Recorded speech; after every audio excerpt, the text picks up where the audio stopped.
이사야 1장 16절 17절 말씀입니다. 너희는 스스로 씻으며 스스로 깨끗하게 하여 내 목전에서 너희 악한 행실을 버리며 행악을 그치고 선행을 배우며 정의를 구하며 학대받는 자를 도와주며 고아를 위하여 신원하며 과부를 위하여 변호하라 하셨느니라. 아멘. 하나님이 기도를 해도 듣지 않을 정도가 되면 어떻게 해야 되냐? 피가 가득하다 그랬잖아요. 피는 죄를 상징하는 말입니다. 죄는 어떻게 해야 됩니까? 몸에서 씻어내야죠. 그래서 씻으라 그랬어요. 원래는 씻으며와 깨끗하게 하며가 별도 행위 아니고 씻어 깨끗하게 하라 이 말입니다. 너희가 스스로 씻어 깨끗하게 하라. 자, 보십시오. 여기는 두 가지 중요한 요소가 있습니다. 씻는 행위, 씻어야 한다를 알고 씻는 행위는 누가 하라는 거죠? 그렇죠. 네가 하라는 겁니다. 근데 씻을 물, 씻어서 죄를 제거할 수 있는 그 물은 내가 스스로 만들 수 있습니까? 아닙니다. 이게 아주 중요합니다. 우리가 예수를 믿을 때 하나님의 주권적 은혜가 있지만은 이 주권적 은혜가 인간의 주체적 행위를 배제하는 것이 아닙니다. 주체적 행위를 불필요하게 만드는 것이 아닙니다. 제가 늘 드릴 말씀 있죠. 믿도록 해주는 분은 하나님이지만 믿는 건 네가 믿어야 된다는 거죠. 하나님이 하나님을 믿어 우리를 구원에 이르게 하는 게 아니고 하나님이 우리로 하여금 하나님을 믿을 수 있는 믿음을 갖게 하고 우리는 믿음으로 의롭다함을 얻는다는 겁니다. 이건 아주 중요한 겁니다. 왜 튤립이라고 그래요? 튤립. 칼빈주의 5대 강령입니다. 칼빈이 말한 게 아니고 칼빈의 구원론에 관한 교리를 배운 후배들이 정립을 한 게 정립. 네덜란드에서 이 항변파들하고 이게 이제 교회 역사의 이야기인데 하여튼 이게 교리 논쟁이 있었어요. 거기서 정립한 게 튤립이에요. T는 뭐냐? Total Depravity. 전적 타락, 전적 부패. 어떤 인간도 안 썩은 데가 없고 그러니까 모든 인간이 다 썩었으며 그 인간에서 안 썩은 부분이 없어요. 다 썩었어요. 그러면 우리가 어떻게 구원을 받냐? To you, unconditional election. 무조건적 선택. 이런 썩어빠져 죽은 인간 중에 하나님이 너 하고 딱 선택했다는 거예요. 선택했는데 어떻게 해요? 그 선택받은 자가 어떻게 해야 됩니까? 하나님의 구속을 받죠. 그래서 limited atonement. 제한 속죄. 그리스도께서 모든 인류 중에 민족과 혈통과 계급, 신분, 지위 차별하지 않아요. 그래서 컨디션에 의해서 인간적 컨디션에 의해서 속죄가 주어지는 건 아니에요. 이해가 되시죠? 예. 그러나 제한이 돼 있어요. 모든 사람을 그런다고 다 구원하는 건 아니에요. 선택은 무조건적이지만 속죄는 그 무조건적 선택을 받은 자에게만 하나님이 제한적으로 속죄를 주신다는 거예요. 그러면 그 사람은 어떻게 하나님의 속죄에 그 적용을 받느냐 할 때 이게 중요해요. irresistible grace예요. 저항할 수 없는 은혜. 이 부분을 오해하는 경우가 있어요. 저항할 수 없는 은혜지 irresistible will이 아니에요. 저항할 수 없는 의지가 아니에요. 저항할 수 없는 은혜가 임하면요. 내 의지가 저항이 안 되는 거예요. 내 의지가 죽어버려가지고 마비돼서 끌려가는 것이 아니고 마취된 행사에서 끌려가는 게 아니고 눈 떠보니까 이거 뭐지? 이런 게 아니고요. 또렷한 정신을 가지고 있어요. 또렷한 의지였는데 스스로 알게 된 거예요. 내 의지가 지금 바뀌어 있다는 거를. 어떻게 해요? 저항할 수 없는 은혜로 인하여 의지가 바뀌고 있는 거예요. 아시겠어요? 저항할 수 없는 의지가 아니라니까요. 마비되면 의지가 발동이 안 되죠. 잠자었으면 의지가 발동이 안 되죠. 근데 영적으로 깨워져요. 깨어난 의지가 어떻게 해요? 저항이 안 되게끔 은혜가 완전히 장악을 해버린 거예요. 하나님의 진짜 무한한 은혜가 장악을 해버리니까 내 의지가 움직이고 뛰어봐야 은혜 안에서 뛰는 거예요. 뭔 말인지 아시겠어요? 인간의 의지가 죽는 것이거나 마비되는 것이 아니고요. 반디지, 그러니까는 노예 의지, 사로잡힌 의지. 이거는 뭐냐면 인간의 의지가 없다는 게 아니에요. 멍한 상태에서 귀신에게 끌려다니는 멍한 상태에서 귀신에게 끌려다니는 게 아니라 아무리 선한 일하고 별짓을 다 하려고 애를 써봐도 어떻게 된다고요? 마귀에게 사로잡힌 영역을 못 벗어나요. 이해가 되십니까? 이게 노예 상태라는 거예요. 그런데 이 노예 상태에서 하나님은 죄와 사망에 벌써 너를 해방했다 그러잖아요. 이 사로잡힌 상태에서 우리를 끌어냈다 이 말입니다. 끌어냈는데 어떻게 해요? 우리 의지를 죽여버려서 아니면 의지를 장악을 해서 그냥 막 억지로 끌고 가는 것이 그런 게 아니고 우리의 의지가 깨어나게 하고 우리의 의지가 주님을 향하도록 은혜가 완전히 나를 감동해서 나를 막 인도 이렇게 막 정복해 가는 거예요. 의지가 나를 정복해 버린 거예요. 그 정복된 은혜 안에서는 내 의지가 어떻게 돼요? 그 은혜 안에서 발동이 되는 거예요. 그래서 제가 이걸 쉽게 표현했잖아요. 완전히 그리스도화된 인간은 어떻게 하냐? 네 멋대로 살으라고 해도 1년 산 걸 계산해 보니까 다 하나님 말씀 안에 있더라. 이해가 되시죠? 뭔 말인지. Irresistible grace. 저항할 수 없는 은혜. 그래서 이 사람은 어떻게 되냐? 구원이 확실한 거예요. Perseverance of saints. 성도의 견인. 인간의 성도, 그렇게 세인트라고 성도라고 된 사람은 어떻게 해요? 반드시 그렇게 저항할 수 없는 은혜에서 계속 끌림을 받고 견인을 받고 끌림을 받아서 반드시 구원에 이른다는 거예요. 자, 그런데 여기서 우리가 조심할 게 뭐냐면 여기서 스스로 이런 말이 나온다거나 너는 무엇만 하라는 명령이 나와서 내가 해야 돼 이런 마음이 들 때 내가 행위로 구원받으라는 거 아닌가? 그런 게 아니라니까요. 우리는 기계가 아니에요. 우리는 짐승도 아니고 마취된 상태에서 운반대에 실려가면 실려가고 눈 떠보니까 왜 여기가 어디요? 또 마취되었고 끌려가가지고 눈 떠보니까 여기 어디요? 이런 존재가 아니에요. 내가 뭘 하는지, 누구를 사랑하는지, 뭘 믿는지, 내가 뭘 하기 싫어하는지 정확히 의식하고 살아가는 존재예요. 이게 인간이에요. 자 보세요. 사단에게 아담이 어떻게 했어요? 미혹됐죠. 하와가 미혹됐죠. 그 표현하자면 저항할 수 없는 유혹이었어요. 네, 저항할 수 없네요.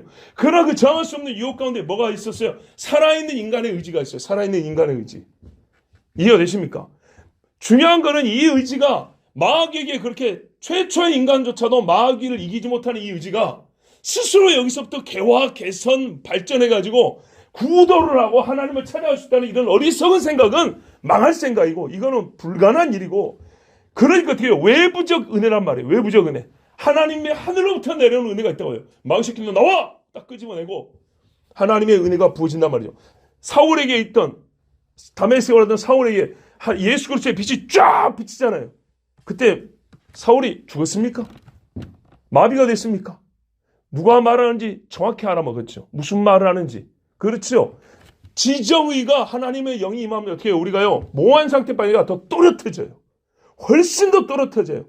그런데 어떤 변화를 하요? 이게 마귀 속에 있던 것이 그리스도 속으로 바뀌는 이런 현상이 일어난다고요. 이걸 성도의 연합이라고 그러죠. 그리스도의 연합. 이걸 어떻게 표현했어요? 결혼이라고 했다. 결혼. 완전히 하나 되는 상태로 이렇게 바뀐다고 그랬어요.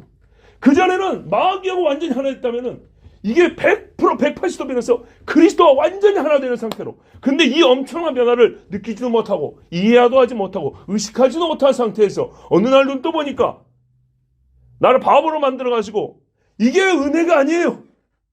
아시겠습니까? 우리의 은혜는 하나님의 은혜는요. 내가 누구에게 말 그대로 은혜를 받고 있는지를 알게 하는 은혜예요. 내가 얼마나 개떡 같은 인간에서 얼마나 참된 사람으로 새 사람이 되는지를 깨닫게 하는 은혜지. 나에게 일어난 변화, 내가 월급을 100만 원 받다 200만 원 받아도 알고 내가 누군가가 좋아했지만 짝사랑했다가 서로 사랑해서 결혼하는 이 변화의 과정도 아는데 그리스도와의 결혼 과정을 모른다. 그리스도와 함께 생활하는 것이 무엇인지 알지 못한다. 말도 안 되는 소리예요. 제가 왜 오늘 강조하냐. 이 스스로 한 말에 발작 증세를 일으키지 마라 그 말이에요. 성경이 명확히 말하고 있는 것을 부정할 수는 없는 거예요. 세례요한도 뭐라 그래요? 너희가 회개 열매를 맺으라 그래요. 너희가. 그거 하나님이 해주는 거 아니에요? 내가 할 수 없는 건데요. 그래. 하나님이 해주지. 이게 모순이 아니라 신비라니까. 하나님이 해주는데 네 손발이 움직이란 말이야. 어떻게 해요? 제가 그냥 눈만 감고 있으면 그냥 하나님 손발 움직여 주시는가요? 웃기고 있네. 똑바로 생각해. 내 기뻐하는 뜻이 무엇인가? 하나님이 기뻐하시고 선하시고 온전하신 뜻이 무엇인가 생각하고 그걸 하란 말이야. 하나님께서 이렇게 말씀하는 거예요. 이스라엘 백성이 율법을 줬어요. 자, 이성이 마비된 사람이 율법을 읽을 수 있습니까? 불가능하죠. 의지가 없는 사람이 율법을 해야겠다. 에스라, 느헤미야 같은 열심히 나올 수 있습니까? 불가능하죠. 예, 예레미야, 이사야가 원하고 외치는 게 뭐예요? 바꾸라고 그랬죠. 행위를 바꾸라고. 스스로 씻으며 씻을 물을 하나님이 마련해 줘요. 물도 앞에 갖다 줘요. 그럼 어떻게 해요? 그 물에 손을 담그는 거 네가 담그라 그 말이에요. 그렇다고 해서 인간의 공로가 되는 게 아니에요. 믿는 것도 행위 아닌가요? 믿는 것도 행위로 가라는 게 아닌가요? 참 이게 개념에 이게 범주의 오류에 빠지면 안 되는 거예요. 잘 보세요. 우리가 하나님 앞에 의롭다함을 얻는 것은요, 손을 내미는 데 달리는 게 아니라 속죄의 대가를 치는 거예요. 죄의 대가를 치는 거. 그것을 공로라고 해요. 그거는 네 것이 이만큼도 안 들어갔어. 다 하나님이 했어. 아시겠어요? 우리 인간이 행위로 얻고자 하는 게 뭐예요? 의로움이잖아요. 의로움. 의롭다함을 얻을 수 있는 그 싹쓸 인간이 치르겠다는 이걸 보고 하나님이 바보들아 네 행위로 구원 못 얻는다 그 말 아닙니까? 인간의 행위가 부정되는 건 뭐냐면 하나님의 의를 쟁취하겠다는 데 소용되는 행위를 말하는 거예요. 그건 불가능해. 근데 그걸 하나님이 다 일어났어요. 인간이 의롭다함을 얻는 데 해당되는 행위는 하나님이 다 해놨다고. 그거를 수용하는 것까지 의를 얻는 행위에 포함이 안 돼요. 그거는. 이해가 됐어요? 예. 십자가에 죽는데 내가 보탠 게 있어. 내가 같이 죽었다면 나하고 예수님하고 공동 구속이 됐겠다 했지만은 예수님이 다 죽었다고, 다 흘렸다고요. 그 피를 내가 받아 마시는 것을 그것은 공로 부분에 취합이 안 된다고요. 그거는. 그래서 그거 받아 먹는 것도 내가 막 의지로 행위로 돼가지고 그 행위로 내가 구원한다는 게 아닌가요? 절대 아니라 이 말이죠. 거지에게 가는 그 1,000원을 내가 일해서 마련한 돈이라고요. 거지가 손을 내밀어서 받는 것을 그걸 행위로 치지 않는다고요. 행위로 말하는 건 그 1,000원을 마련하는데 거지 네가 100원어치라도 버틴 게 있냐 그 말이에요. 이해가 되시죠? 그래서 우리가 하나님의 은혜를 받는 거에 대해서는 철저히 은혜를 받는다 할 때 내가 손을 내밀고 내가 그걸 받기 위해서 하나님 앞에 무릎을 꿇고 이런 것을 행위로 해가지고 그러면 아무것도 안 하고 그냥 정신도 없는 상태에 있어야 돼요. 그런 게 아니라 이 말이에요. 우리는 인간으로서 존재하되 훨씬 더 또렷한 정신과 이성과 내가 지금 무엇을 하고 있는지 세상의 모든 일은 내가 무엇을 하고 있는지 다 알지만 하나님께 받은 은혜는 무엇인지도 모르고 하나님의 뜻하신 선한 일 할 때는 내가 완전 마비 상태가 돼서 정신이 나간 상태가 됐고 넋이 나간 영혼이 돼가지고 성령 해놓으니까 내가 1,000만 원을 기부했네 하니까 내가 선교하고 왔네 그래요? 아니라 그 말이에요. 아니라 그 말이에요. 너희는 스스로 씻으며 그랬을 때 내가 무슨 일 하는지 나에게 무엇이 일어난지를 알 수 있어요. 그렇죠? 이거 굉장히 중요한 이야기입니다.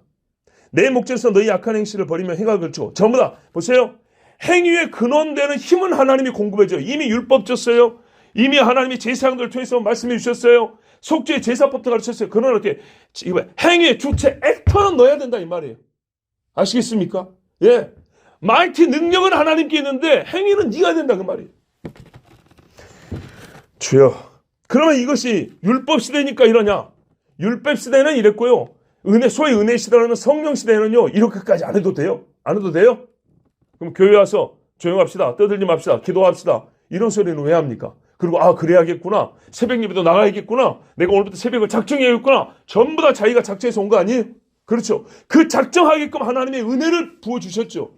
그래서 그 은혜를 받고 수용한 사람들 어떻게 해요? 나는 가야겠다 하고 그 은혜를 받았지만 어떻게 해요? 예수님이 똑같이 말씀하잖아요. 말씀을 받되 기쁨으로 받으나 유혹이 있고 가시가 조금 나니까는 썩어버리는 가시밭에 뿌려진 씨와 같이. 대부분은 그런 거 아니에요. 우리가 살면서. 자, 은혜 시대 요즘에도 그러잖아요. 예수님은 어디까지 우리에게 말씀하셨어요? 음욕을 품지 말라 그랬어요. 미워하지 말라 그랬어요. 여기서 말하는 부분이 어떤 부분입니까? 의지적 부분이죠. 욕구에 관한 거죠. 속의 내면에 관한 부분입니다. 이것에 대해 주님이 직접적으로 말씀했어요. 그러면 구약과 신약시를 통합해보면 어떻게 해요? 하나입니다. 하나. 여러분 구약에서 믿음을 가르쳤다는 거 아시죠? 예, 갈렙과 여호수아는 믿음이라. 그리고 우리가 제일 잘 아는 10계명. 10계명의 1계명이 뭡니까? 너는 나 외에는 다른 일을 내 앞에 두지 말라. 그게 무슨 말이에요? 나만 믿으라! 입니다. 나만 믿으라. 나를 믿으면 10가지 계명 다 지킬 수 있다는 얘기예요. 이해되십니까? 나를 믿는 것이 모든 것의 처음이라는 얘기예요. 이게 신약 안에서 예수 그리스도로 우리에게 완성이 돼요. 완성이. 그럼 하나님의 뜻과 명령은 처음부터 똑같았어요. 믿음이라는 거예요. 믿음. 인간은 믿음으로 의롭다함을 받는 거예요. 여호와를 나 외에는 다른 신을 내게 두지 말라. 우상을 만들지 말라는 이 계명이 나오죠. 이 계명이 말하는 건 네 속을 내게 속에. 즉 믿음은 누구에게만? 하나님께만. 믿음, 네 속은 누구에게만? 하나님께만 바치라 그 말이. 나만 믿으라는 거예요. 이 믿음으로 말미암아 의를 얻고 이 믿음으로 말미암아 이 10가지 계명과 이 이하의 계명이 다 지켜진다는 얘기예요. 그렇지만 어떻게 해요? 똑같아요. 믿음과 믿음에 따른 순종의 행위가 있는 것처럼 똑같아요. 너희가 나를 믿으면 나의 계명을 지키라. 나를 사랑한다면 나의 계명을 지키라. 예수님이 이렇게 말씀했어요. 똑같아요. 세례 요한도 그래서 세례받으러 온 사람들이 그랬어요. 누가 너희 보고 나오라 하더냐. 자, 이 사람들이 어떤 사람들이었어요? 속을 보니까 독사의 새끼들인 거예요. 예? 뱀 새끼들인 거예요. 뱀 새끼들. 뱀 어미, 뱀 아비한테 다스림을 받고 지배를 받는 뱀의 새끼들인 거예요. 말 그대로 단순 욕이라고 생각하면 안 돼요. 이게 실체예요. 실체. 뱀의 자식으로 살고 있는 거예요. 뭐 어때요? 뱀의 자식이 아니어야지. 누가 세례를 받아요? 누가 하나님의 이름을 성삼위 하나님의 이름으로 뱀 새끼한테 세례를 주냔 말이죠. 불가능한 이야기죠. 그래서 너희가 세례를 받고자 한다면 유대인의 정결 예식 정도가 아니라 정말로 너희가 죄 사함의 세례를 받고 싶다면 죄 사함이 진실하다는 표를 갖고 와야 된다 이 말이에요. 그래서 뭘 요구했어요? 성교하고 100명 죽여오라 했습니까? 다윗처럼 블레 사람들 표피 100개 가져오라 했습니까? 그거 아니죠. 죄 사함의 징표는 가장 기초적인 거였어요. 그러나 가장 흔하게 짓는 죄, 그 사람이 누군지를 가르쳐주는 가장 대표적인 행위, 이걸 하나 딱 바꿔오라 그랬어요. 근데 그게 제일 바꾸기 어렵거든요. 어떤 사람을 규정짓는 대표적인 행위가 바로 그 사람의 속을 말해줘요. 근데 그걸 바꾸라. 자, 내가 목사잖아요. 근데 제가 하나님께서 수고했다 이제는 쉬어라 그게 아니고 내가 저 성경을 던지고 강단에서 내려왔다 합시다. 이 대표적인 하나의 행위, 이건 1분도 안 돼요. 10초 만에 버릴 수 있는 일이에요. 그렇지만 이걸로 내가 목사가 아니라는 것이 증명이 되어버렸고 나는 그리스도인 아니라는 게 증명이 되어버렸어요. 무슨 말 알겠죠? 가장 대표적이고 그 사람의 삶의 전반을 상징하는 행위가 있어요. 그것들을 다 가져왔어요. 그게 뭐예요? 뚝 하고 부러지듯이 옛사람이 부러져 죽었다는 그런 표를 가져오라는 게 그 사람의 행위 중에 가장 대표적이고 그 사람의 삶을 지배하는 그 사람의 속삼을 나타내는 그 행위를 바꾸라는 거예요. 즉 회심의 증거를 갖고 오라는 얘기입니다. 그러나 거기서 회당을 짓고 와라 그랬어요. 팔레스타인 가서 선교하고 오라 그랬어요. 이게 무슨 말이냐? 변화의 최고치를 당장 요구한 게 아니에요. 변화의 기본을 요구한 거예요. 이해가 되세요? 불신자에서 신자된 표를 가져오라는 거예요. 신자 중에 어린아이와 청년과 장년의 퍼펙트한 모습을 가져오라는 게 아니라 변화된 증거를 가져오라는 얘기예요. 이해가 되시죠? 우리가 이거를 오해하면 안 돼요. 성경에는요, 바뀌어라, 변화되어라, 벗어나라, 새 사람이 되라 했고요. 그 다음에 어떻게 해요? 새 사람이 된 사람한테만 해당되는 명령이 있어요. 자라가라, 순종하라, 따라오라, 완전하라, 흠없어라. 이해가 되십니까? 예, 이거거든요. 우리가 예수 믿을 때 엊그저께 주일날로 했잖아요. 부족한 종의 설교지만 여러분이 얼마나 그리스도에 관한 이야기를 들으면서 우리의 신앙이 성장했는가 할 때 전부 다 거기 끄떡끄떡고 아멘 했어요. 우리가 예수를 안 믿는 게 아니라 믿었지만 잘 모를 때, 믿음이 연약할 때 했어요. 그런다고 죽는다고 지옥 갑니까? 천국은 가지만 연약한 상태로 살다가 천국 가는 거죠. 근데 성경은 뭐라 그래요? 흠 없이 티 없이 그랬어요. 점점 우리 육체에 있는 이 죄의 물이 빠져가고 침몰된 배를 끄집어버리면 물 빠지고 건조시키고 닦고 새롭게 하는 것처럼 우리가 죄의 사망에서 보세요. 상태적으로는 죽었지만 죽었기 때문에 우리 몸에 일어난 증상은요, 사망의 증상들이라고요. 썩어있고 고름나고 냄새나고 핏줄도 없고, 그렇죠. 근데 이게 어떻게 해요? 살아났을 때 어떻게 해요? 건강해져야죠. 살아있지만 약골 있고 살아있으면서 강건한 사람이 있어요. 살아있으면서 강건하고 성장하는 이 단계가 있다고요. 회심의 단계에서 요구하는 건 뭐냐면요, 최영으로 완전한 상태를 요구하는 게 아니라 죽으면서 살았다는 호흡한다는 증거를 말하는 거예요. 호흡한다는 증거가 나타나는 게 뭐예요? 도둑 놈은 도둑을 끊어야죠. 음란한 자는 음행을 끊어야죠. 이렇게 나오는 겁니다. 그래서 말해요. 맨날 남의 거 등쳐먹는 놈들아, 그걸 가지고 있으면서 네가 세례받겠다. 아니다 그 말이에요. 그러나 여기서 발견되는 공통점이 뭡니까? 반드시 네가 나의 은혜를 받는다면 너는 변화되어야 한다는 얘기입니다. 신약이나 구약이나 똑같아요. 선자를 통해서나 예수 그리스도를 통해서나 똑같아요. 예수님이 친히 말씀이 모든 선자가 나에 대하여 말을 했다 그랬어요. 이게 복음의 일부분입니다. 복음의 부분적이지만 이게 복음입니다. 너희가 씻고 깨끗의 금을 받아서 내 목전에서 그 깨끗한 상태로 더 이상 어떻게 해요? 악을 행하지 말라. 악한 행실을 버려라 했어요. 버릴 때는 우리가 어떻게 합니까? 쓰레기 버리는 마음으로 버리는 거죠. 그래서 이게 의지가 달라지는 거예요. 예전에 이게 아까웠거든요. 이거 그래도 옆에 두고 혹시 언제 쓸지 몰랐는데 이건 아무 쓸모가 없다. 똑같았잖아요. 말 자체를 바울에만 갖다 적용하면요, 바울이 내가 기존에 알고 있던 베이스물로 이거 버렸다. 그거 똑같은 거예요. 우리가 바울에게 어떤 그적인 드라마틱한 사건이 있으니까 바울에게서만 내가 베이스물로 여기고를 대단하게 생각하는데 여기 말씀이 그 말이에요. 아세라상 똥으로 여기라 그 말이에요. 바벨상, 그러니까 바알상, 쓰레기로 여기라 그 말입니다. 그래서 히스기야 요시야 어떻게 해요? 다 쓰레기로 갖다 버렸잖아요. 모세와 저 노뱀조차도 이까짓 게 뭐냐 도대체. 그래서 히스기야가 갖다 버렸다 그랬잖아요. 이렇게 버리라는 얘기입니다. 행악을 치고 이웃 간에 거짓말하고 속이고 음행하고 악을 도모하고 시기하고 했던 것들 다 그만 그랬어요. 이 그만의 첫 번째는 뭐예요? 마음의 생각의 중지죠. 이런 악한 생각할 때 스스로 제어해야 됩니다. 신앙생활에 있어서 절제라는 것은 굉장히 중요한데 게으름의 어떤 행위 유형에 이르기 전에 우리 생각의 절제, 사고의 절제, 감정의 절제 이것이 먼저입니다. 우리가 마음으로 믿고 입으로 신앙한 것처럼 절제의 부분도요. 이 행악을 그치는 것도요. 이 마음 사람의 마음에 의한 게 행악의 공장 아닙니까? 그래서 이 가동을 멈춰야 되는 거죠. 이것들 어떻게 해요? 하나님이 기계적으로 해주지 않고 인격적으로 해줘요. 정복자의 강력함이지만 인격적이세요. 그 다음에 어떻게 합니까? 더 자라가야겠죠. 그친 다음에는요. 가만히 있나요? 여기서 그치고 스탑이 됐다면 이제는 하나님이 너희는 로마서 12장 그 순서 똑같다니까요. 하나님의 기뻐하셔 선한 뜻을 무신 분별해라. 해라. 의의 변경으로 드려라. 더 이상 너는 이 세대를 본받지 말고 본받지 않기로 했으면 이제 하나님 뜻으로 나가겠죠. 그래서 뭐래요? 선행을 배우며 그런 거예요. 선행은 당장의 연습이 되는 게 아닙니다. 먼저 배워야 합니다. 배우고 행하는 겁니다. 우리가 배우지 않고 지나가려고 하는 성급함, 신앙생활은 아주 위험합니다.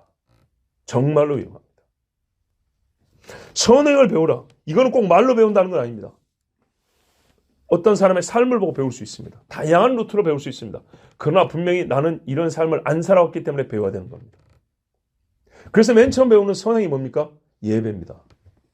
예배. 그 다음에 배우는 거면 예배 안에 기도가 있고 찬송이 있고 이거 하나하나 차근차근 가르쳐주죠. 헌금도요. 사람들이 그래요. 그거 돈 내야 되잖아. 돈 안 내면 그거 사람 취급도 못 받는다더만. 안 믿는 사람들이 그래요.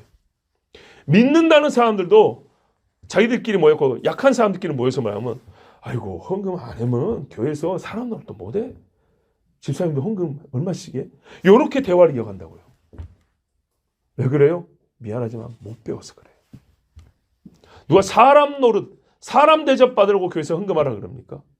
그렇게 인식하게끔 모범도 아닌 모범을 보인 선배들이 첫째 잘못이고 그런 생각을 가지고 있는 것을 고쳐줘야 되는데 고쳐주지 않은 교사들의 잘못이고 또는 고쳐주려고 애를 썼지만 본인들의 이 잘못된 생각을 바꾸지 않으려고 어디서 먼저 배웠는지 모르지만 그 먼저 배운 썩어 빠진 지식을 바꾸지 않고 버리지 않은 본인도 문제고 선행을 배우는 거예요. 잘못 배웠죠. 아나니아와 삽비라가 바나바를 배우려면 어떻게 해요? 속이 안 변하면 안 된다니까요. 네. 겉모습으로 위선하는 그 속사람은 똑같은데 바나바의 선행만 따라가려고 하니까는 뱁새가 가랑이가 찢어지는 거 아니에요. 정의를 구하며 선행을 배우고 정의를 구하며 여러분 이게 뭡니까? 다 구하며라는 건요. 실제적인 행동에 앞서기 전에 뭐라고요? 마음의 의욕입니다. 의욕. 원함이에요. 원함. 내 안에 이렇게 죄가 사라지면 어떻게 되냐? 죄의 소욕. 로마서에 보면 바울이 내 몸에 두 법이 나의 마음을 끌고 간다 그러죠. 그렇죠. 이 한 법이 죽어버리면 하나님의 법이 내 속에서 역사하는 거거든요. 그래서 밖에서 싸운다고 속에서 싸우던 두 법이 한 법이 우세 지배를 하는데도 가끔 한 법이 치고 들어온다니까요. 감히 예수님께도 마귀가 와서 시험하고 걷는다 그 말입니다. 아시겠죠? 시험 테스트는 가능해요. 그러나 하나님의 사람은 그걸 테스트 이기는 거죠. 그래서 고린도에서 말해요. 피할 길을 내서 너희로 능히 감당하시느니라. 예수님이 육체를 입고 거기다가 종의 삶을 살기 위해서 이 땅에 오신 예수님 똑같이 우리같이 시험을 당하셨으로되 그는 죄는 없으시니 어떻게 했다는 거예요? 죄 지으라고 시험하는 건데 마귀가. 죄가 없었다는 것은 시험을 이겼다는 거죠. 바로 그겁니다. 우리가 예수님처럼 하는 거예요. 예수님 이상으로. 보세요. 예수님이 그런 식으로 이겼는데 육체를 입은 하나님의 아들이 그런 식으로 했는데 우리는 어떻게 이기려고 생각하시는 거예요 도대체. 막 성령이 나를 막 잡아가지고 시험 당할 때쯤 되면 막 공중으로 날렸고 안전한지 딱 갖다 놓고 나는 어찌 왔는지도 모르고 이렇게 이긴다는 얘기인가요? 예? 막 완전 새 사람이 되니까 막 음행의 어떤 막 이미지들과 영상을 보는데도 막 마음에 뭐 조금 더 동요도 안 되고 막 그래가지고 난 아무렇지도 않아. 나는 새 사람이잖아. 나는 성령에 충만한 사람이니까 아무 자극도 못 느껴. 이래서 이긴다는 얘기인가요? 아니에요. 그래서 이기는 게 아니에요. 끌리고 자극이 돼요. 배가 고파요. 그래서 어떻게 해요? 그게 그러니까 믿음이지. 끌리지만 끌려가지 않으니까 믿음이지. 배가 고파도 불법을 안 저지르니까 믿음이죠. 왜 믿음을 그렇게 해요? 죽은 상태로 만들려고 그래요. 믿음은 살아있는 것과 함께 역사하는 거예요. 역사. 살아있는 것과 역사예요. 믿음은 돌과 역사하지 않고 돌을 쓰게 하지만은 돌과 연합하는 게 믿음이 아니에요. 믿음은 사람, 하나님의 형상과 역사하는 거예요. 우리 속에 하나님의 정의를 구하는 마음이세요. 하나님의 의를 구해서 그 의에 따라서 바른 판단을 하게끔 마음에 막 이렇게 이제 막 믿음의 역사가 일어나요. 그래서 하고 싶어요. 요 두 가지. 우리 속에 뭐가 있어요? 앞선 자들로부터 선한 것이 무엇인지 배우고, 사람아 주께서 선한 것이 무엇인지 내게 보이셨나니? 하고 미가서에 말하죠. 선한 것을 배우고 하나님의 의를 구하는 마음까지 막 이렇게 오잖아요. 그러면 구체적 행위로 어떤 게 나타나게 되냐? 몇 가지 나타나는데 보세요. 학대받는 자를 도와주며. 여러분 이거는요. 인륜적 감정에 의해서도요. 누구든지 할 수 있을 것 같아요. 아니 예수 믿는데 고작 여기부터 시작합니까? 국가고시 합격하면 5급부터 시작한다던데 행정고시 합격하면 검사는 한 3급 된다던데. 근데 우리가 뭐 율법 정도가 아니고 그냥 마음에서 하나님의 의를 막 사모하는 이런 막 변화된 신비인데 왜 9급부터 시작을 해야 돼요? 주여 아직 어리다니까요. 그렇죠? 그물은 버리고 왔으되 자리 다툼하는 어린 사람인 거예요. 한 가지에서 빼어나다고 해서 모든 것이 빼어날 수는 없는 거예요. 모든 것이 빼어나지 않다고 해서 그 사람이 불신자는 아닌 거예요. 불신자를 말하는 행위가 있고요. 신자지만 연약함을 말하는 행위가 있어요. 그걸 가려내기가 어렵다 그랬지만은 분명히 있는 건 있는 거예요.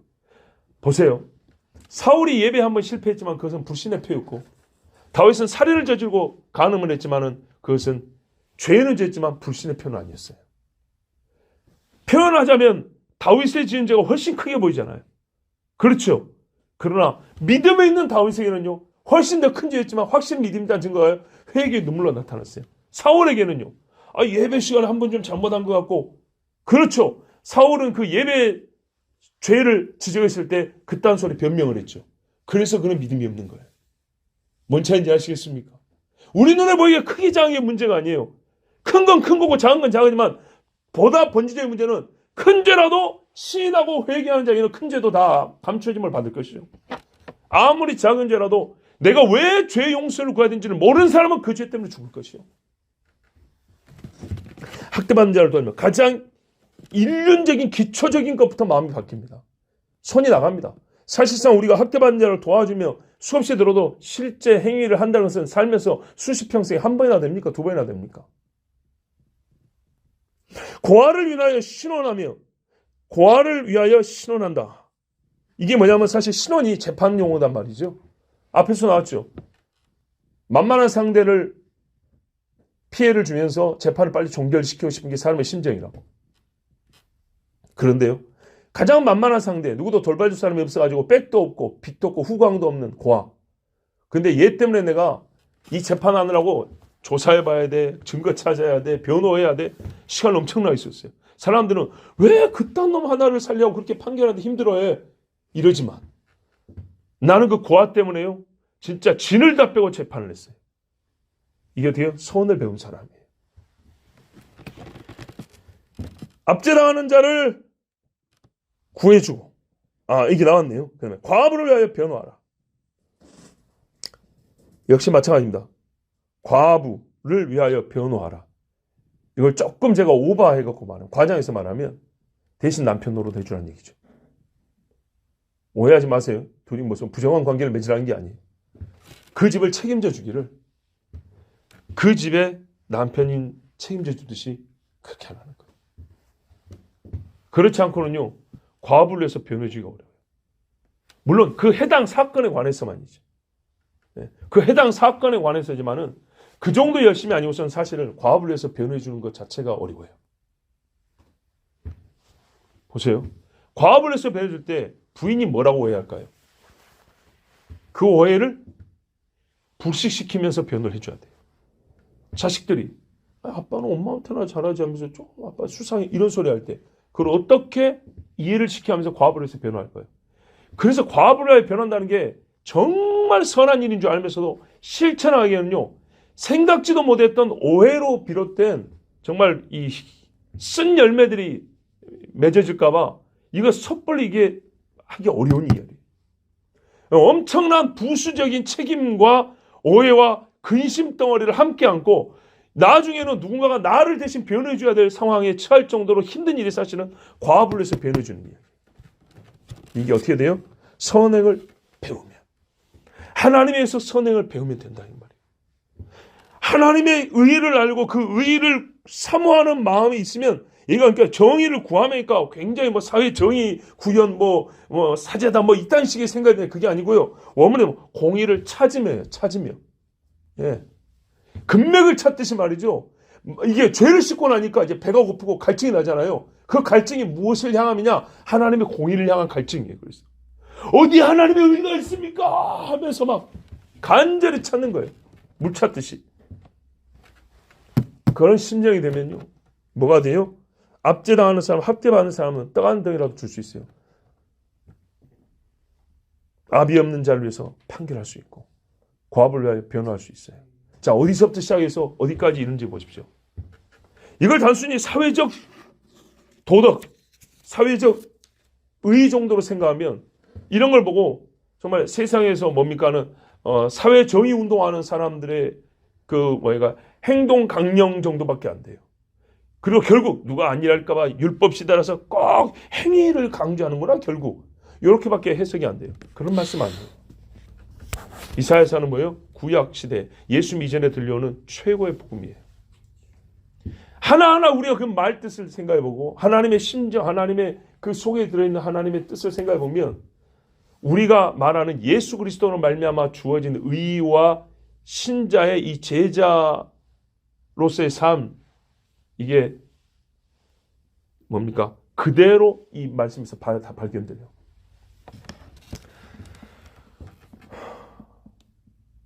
썩어빠진 행동을 한 만큼 꼭 그 무게만큼 새롭게 살라는 얘기가 아니고요. 그 죄는 내가 새롭게 산다고 해서 그 값을 그 무게만큼 저울에 달아줄 수 있지 않아요. 왜냐하면 이거는 같은 저울에 달리는 게 아니거든요. 같은 저울에 선행과 악행을 놓고 서로 다 쌤쌤이다. 이제부터 제로섬 게임하고 없애고 다시 시작해. 이런 개념이 아니거든요. 악행을 다는 저울에 선행을 올려주지가 않아요. 그래서 이거는 선을 행한다고 사람이 하나님 앞에 의롭다움을 얻을 수 없고 새롭게 되지 않아요. 이건 완전히 다른 차원의 이야기예요. 그래요. 완전히 다른 사람이 되어야 된다는 얘기예요.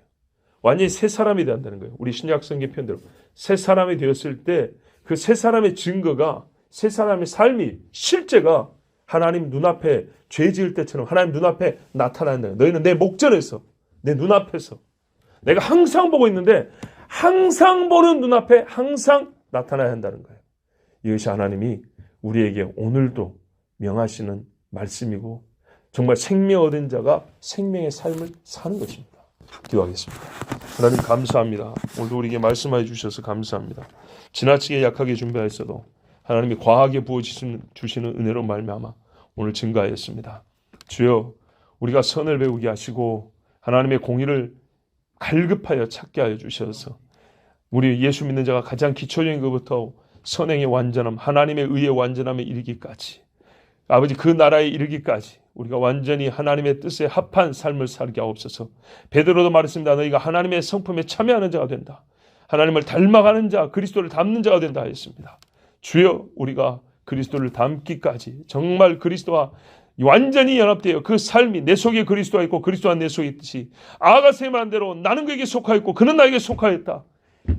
이렇게 될 수 있도록 우리를 인도하여 주시옵고 그래서 예수님께서 이 땅에서 살면서 행하였던 그 하나님 보시기에 의로웠던 삶이 종으로서의 순종의 삶이 우리 삶에도 있게 하여 주시옵소서. 우리 주 예수 그리스도의 이름으로 기도하옵나이다. 아멘.